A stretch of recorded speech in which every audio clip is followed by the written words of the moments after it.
دوستو اس آیت مبارکہ میں جس علاقے یعنی سورج کے نکلنے کی جگہ کا ذکر موجود ہے وہ موجودہ آذربائیجان کا علاقہ ہے، جہاں اوٹ سے مراد درخت اور نباتات ہیں، کیونکہ آذربائیجان کا بیشتر علاقہ بارشیں نہ ہونے کے سبب صحرائی ہے۔ آذربائیجان کے شمال میں موجودہ دور کے داغستان کا علاقہ شروع ہو جاتا ہے۔ اسی جگہ ایک شہر بھی موجود ہے جس کا نام دربند ہے، اور یہ وہی جگہ ہے جہاں ذوالقرنین پہنچے تھے۔ دربند فارسی زبان کا لفظ ہے اور اس سے مراد در یعنی دروازہ اور بند یعنی دروازہ یا راہ کو بند کرنا ہے۔ اس علاقے کے مغرب میں کوکاف کا پہاڑی سلسلہ موجود ہے اور مشرق میں بحیرہ خضر واقع ہے۔ یہ وہی جگہ ہے جہاں ذوالقرنین نے یاجوج ماجوج کو روکا اور وہ بند بنایا۔ اس سے مزید آگے کے سفر کی داستان قرآن پاک میں کچھ یوں بیان ہوتی ہے، یہاں تک کہ وہ دو پہاڑوں کے درمیان پہنچا اور اس کے پاس اس نے ایک ایسی قوم کو پایا جو بات سمجھنے کے قریب نہ تھی۔ بس آیت مبارکہ میں جس قوم کا ذکر کیا گیا ہے یہ وہی قوم ہے جو ذوالقرنین کو دربند کے علاقے میں ملی، اور یہ لوگ ذوالقرنین کی بات سمجھنے کے قابل نہ تھے۔ اور مزید اہم نشانی کہ یہ قوم دو پہاڑوں کے درمیان آباد تھی، کیونکہ یہ جگہ زمین کی سطح سے کچھ اونچائی پر واقع تھی اور ایک پہاڑی ٹیلہ تھا۔ آج کے دور میں بھی وہ قلعہ موجود ہے جو ذوالقرنین نے اس قوم کو یعنی یاجوج ماجوج کو روکنے کے لیے بنایا تھا۔ اس سے مزید آگے رب کریم نے وضاحت فرمائی کہ انہوں نے کہا، اے ذوالقرنین، یاجوج ماجوج اس ملک میں بڑے بھاری فسادی ہیں، تو کیا ہم آپ کے لیے کچھ خرچ کا انتظام کر دیں کہ آپ ہمارے اور ان کے درمیان ایک دیوار بنا دیں۔ اس آیت مبارکہ میں انہوں لفظ سے مراد وہیں آباد ایک قوم ہے جو کہ ذوالقرنین سے اپنا مسئلہ بیان کر رہی ہے کہ یہاں موجود ایک اور مزید قوم یعنی یاجوج ماجوج بہت فسادی ہیں، اور اگر آپ کہیں تو ہم آپ کے لیے مال و زر کا انتظام کر دیں تاکہ آپ ان کے یعنی یاجوج ماجوج کے اور ہمارے درمیان ایک دیوار بنوا دیں۔ دوستو اکثر لوگوں کو یہ گمان ہے کہ یاجوج ماجوج کوئی ایسی مخلوق ہے جو غیر انسانی اور دیو قامت ہے۔ یہ گمان صرف قرآن اور حدیث کا مطالعہ نہ کرنے کا نتیجہ ہے، لہٰذا یہی وجہ ہے کہ لوگ قرب قیامت کی اتنی بڑی نشانی سے بے خبر ہیں جس کا تذکرہ پوری وضاحت کے ساتھ قرآن اور حدیث میں موجود ہے، اور یہ بھی کہ وہ انسان ہی ہیں، حتیٰ کہ ان کی نسل کے بارے میں بھی وضاحت موجود ہے۔ بخاری اور مسلم کی متفقہ حدیث جس کے راوی ابو سعید خدری رحمۃ اللہ علیہ ہیں، اور جس کا مفہوم یہ ہے کہ قیامت کے دن اللہ تعالیٰ آدم علیہ السلام سے کہیں گے کہ اپنی اولاد میں سے جنتی اور جہنمی الگ الگ کر دو، تو ہر 1000 میں سے ایک جنتی اور 999 جہنمی ہوں گے جو کہ یاجوج ماجوج میں سے ہوں گے، یعنی یہ قوم یاجوج ماجوج بنی آدم میں سے ہی ہے۔ مگر یہاں ایک سوال دماغ میں آتا ہے کہ آخر بنی آدم کی اتنی کثیر تعداد یاجوج ماجوج کی صفوں میں کیسے شامل ہوگی؟ اس سے پہلے ہمیں یاجوج ماجوج قوم کی زمین پر موجودگی کو سمجھنا ہوگا کہ آخر وہ کہاں سے آئے۔ دوستو ہم سب جانتے ہیں کہ آج کی موجودہ آبادی سب حضرت نوح علیہ السلام کے 3 بیٹوں حام، شام اور یافس کی نسل سے ہیں، کیونکہ طوفان نوح میں صرف حضرت نوح کے 3 بیٹے ہی زندہ بچے تھے اور انہی سے آگے نسل بڑھی تھی۔ حام سے افریقی ممالک کے لوگ، شام سے عرب اور یہود، اور یافس سے ترک یا یورپی یا سفید فام قومیں آگے بڑھیں، اور یاجوج ماجوج کی قوم حضرت نوح کے بیٹے یافس کی نسل سے ہیں، اور یہ سفید فام قوم ہے۔ یونان میں یاجوج ماجوج کی قوم کو اشکناز کے نام سے بھی جانتے تھے۔ اشکناز ماجوج کا بھانجا تھا۔ 780 قبل مسیح میں یہ لوگ کوکاف کی پہاڑیوں سے آتے اور جنوب پر حملہ آور ہو جاتے۔ یہ قوم کوکاف اور بحیرہ خضر کے شمال میں بڑی تعداد میں آباد تھی، اور وہاں یہ لوگ قابض تھے، اور ہر راہ گزر اور تاجر سے یہ لوگ ٹیکس بھی وصول کرتے تھے۔ یہ قوم خود کو خضر یا قوم خضر بھی کہتی تھی، اسی لیے کیسپین سی کو بحیرہ خضر بھی کہا جاتا ہے، جو کہ اسی قوم کے نام پر ہے۔ ان کے قبضے میں جو علاقے تھے وہ موجودہ مغربی روس سے لے کر موجودہ دور کے جرمنی تک ہیں۔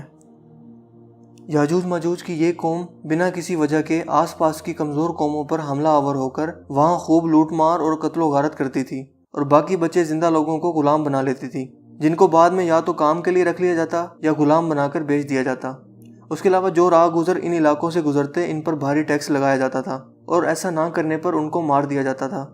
لہٰذا دربند کے لوگوں نے انہی وجوہات کی بنا پر ذوالقرنین سے مدد مانگی،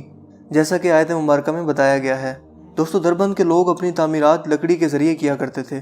جبکہ ذوالقرنین کے دور میں فن تعمیرات عروج پر تھا اور پتھروں اور لوہے کے ذریعے بھی تعمیرات کی جاتی تھیں۔ لہٰذا وہاں کے لوگوں نے ذوالقرنین سے درخواست کی کہ آپ ہمارے اور یاجوج ماجوج کے درمیان دیوار بنا دیں، جبکہ وہ مالی اور فوجی امداد بھی دینے کو تیار تھے۔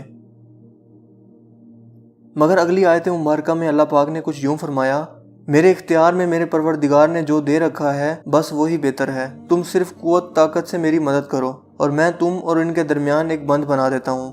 اس آیت مبارکہ سے پتہ چلتا ہے کہ ذوالقرنین نے ان لوگوں کی التجا کو قبول کیا، جبکہ مال و متاع کی پیشکش کو رد کر دیا، اور فرمایا کہ تم لوگ صرف طاقت یعنی فوج کے ذریعے سے میری مدد کرو اور میں یاجوج ماجوج اور تمہارے درمیان ایک بند بنا لیتا ہوں۔ یہاں یہ بات غور طلب ہے کہ اس قوم نے دیوار بنانے کی التجا کی، مگر ذوالقرنین نے بند بنانے کی پیشکش کی، جس کی خصوصیات پانی کو روکنا ہے، مگر اس بند کو یاجوج ماجوج کے حملوں سے روکنے کے لیے بنایا گیا جو اس وقت اس علاقے میں حملہ آور ہوتے تھے۔ دوستو، اس بند کے کئی دروازے موجود تھے اور حملے کے وقت ان دروازوں کو بند کر دیا جاتا تھا۔ آج کے دور میں بھی اس قلعے کی جنوبی دیواریں بہت حد تک مسمار ہو چکی ہیں، مگر شمالی دیوار کا 80% حصہ ابھی بھی موجود ہے۔ دیوار چین کے بعد یہ دیوار پوری دنیا کی دوسری بڑی دفاعی دیوار ہے۔ اس قلعے سے آگے کے علاقے یعنی کوکاف کا علاقہ ذوالقرنین کی حکومت میں تھا، لہٰذا اس بند بننے کے نتیجے میں ان علاقوں کی بھی حفاظت ہو گئی۔ دوستو، اس سے مزید اگلی آیت میں رب کریم نے ارشاد فرمایا، مجھے لوہے کی چادریں لا کر دو، یہاں تک کہ اس نے 2 پہاڑوں کے درمیان بند کھڑا کر دیا اور کہا کہ اب دہکاؤ، حتیٰ کہ اسے آگ بنا دیا، تو کہا مجھے لا کر دو، میں اس پر پگھلا ہوا تانبا انڈیلوں گا۔ دوستو، اس آیت مبارکہ میں لوہے کی چادروں اور تانبے کا ذکر موجود ہے جو کہ اس بند کی تعمیر کے دوران استعمال ہوا تھا، جبکہ اکثر لوگ یہ سمجھتے ہیں کہ جو بند ذوالقرنین نے بنایا تھا وہ صرف اور صرف لوہے اور تانبے کا ہے، مگر ایسا نہیں ہے، کیونکہ اس بند کے بناتے وقت مین دروازوں پر وافر مقدار میں لوہے اور تانبے کا استعمال کیا گیا۔ اب اس بند کا بیشتر حصہ کھنڈرات بن چکا ہے، مگر پھر بھی باقی حصہ اللہ پاک کے حکم سے قائم و دائم ہے۔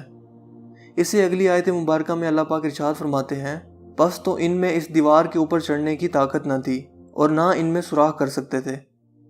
دوستو، جو بند ذوالقرنین نے بنایا، دربند کے لوگ اس بند کی چھت پر چڑھ کر اس کی حفاظت کرتے تھے، لہٰذا جب یاجوج ماجوج ان دیواروں پر چڑھنے کی کوشش کرتے تو ان کو پسپا کر دیا جاتا تھا، کیونکہ یاجوج ماجوج پتھر اور لوہے کی تعمیرات کے عادی نہ تھے اور نہ ہی اس کا کوئی توڑ جانتے تھے۔ اس سے اگلی آیت مبارکہ میں اللہ تعالیٰ ارشاد فرماتے ہیں کہ یہ صرف میرے رب کی مہربانی ہے، ہاں جب میرے رب کا وعدہ آئے گا تو اسے زمین بوس کر دے گا، بے شک میرے رب کا وعدہ سچا اور حق ہے۔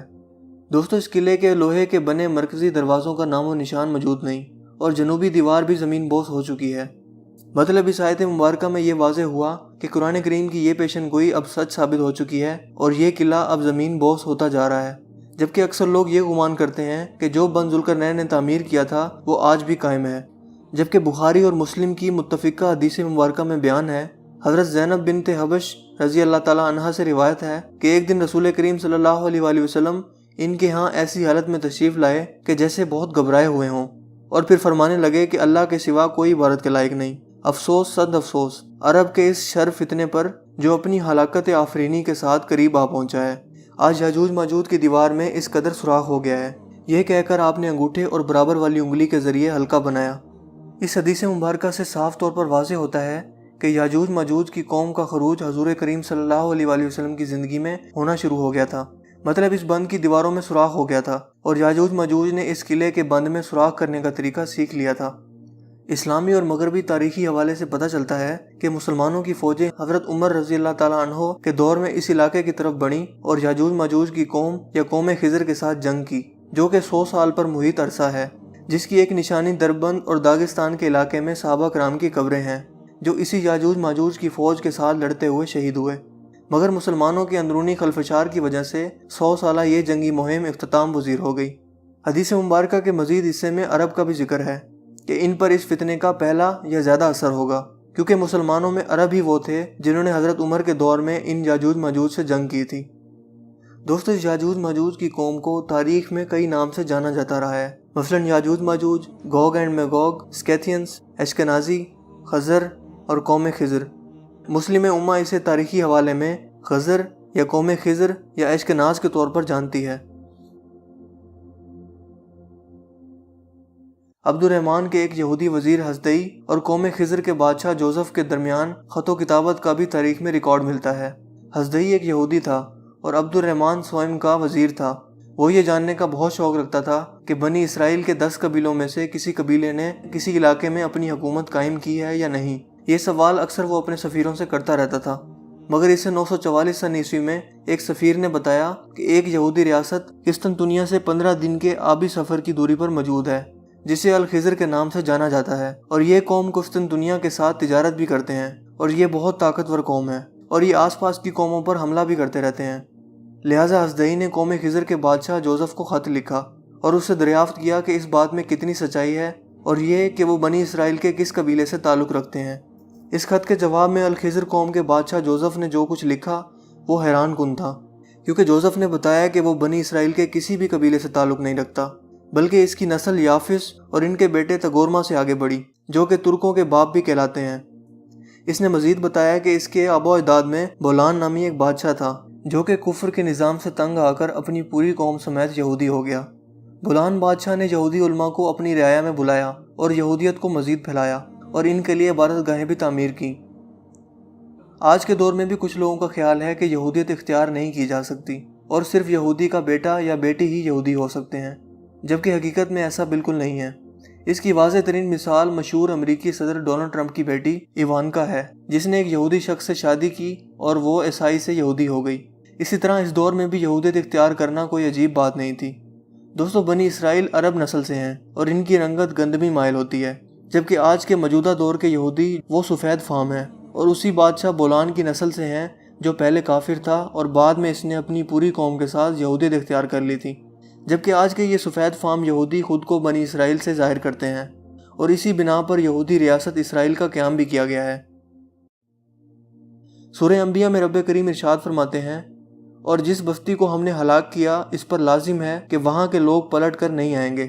اور یہاں تک کہ یاجوج ماجوج کھول دیے جائیں گے اور وہ ہر بلندی سے دوڑتے ہوئے آئیں گے۔ قرآن کریم کی ان مقدس آیات کے اندر جس بستی کے ہلاک ہونے کا ذکر ملتا ہے وہ یروشلم ہے، جس پر 2 بار قبضہ ہوا اور یہودی اس قبضے کے دوران در بدر ہو گئے،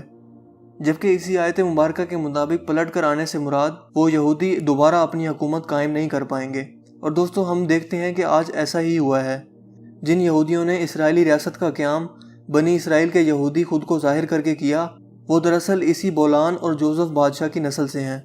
مزید اگلی آیت مبارکہ میں یاجوج ماجوج کے کھول دینے اور ہر بلندی سے اترنے سے مراد یہ لوگ دنیا کی ہر اونچائی پر موجود ہوں گے۔ یہاں یہ بات سمجھنا ضروری ہے کہ میدان جنگ میں اونچائی کی جگہ پر قبضہ ہونا فتح یاب ہونے اور قبضہ کی علامت سمجھا جاتا ہے،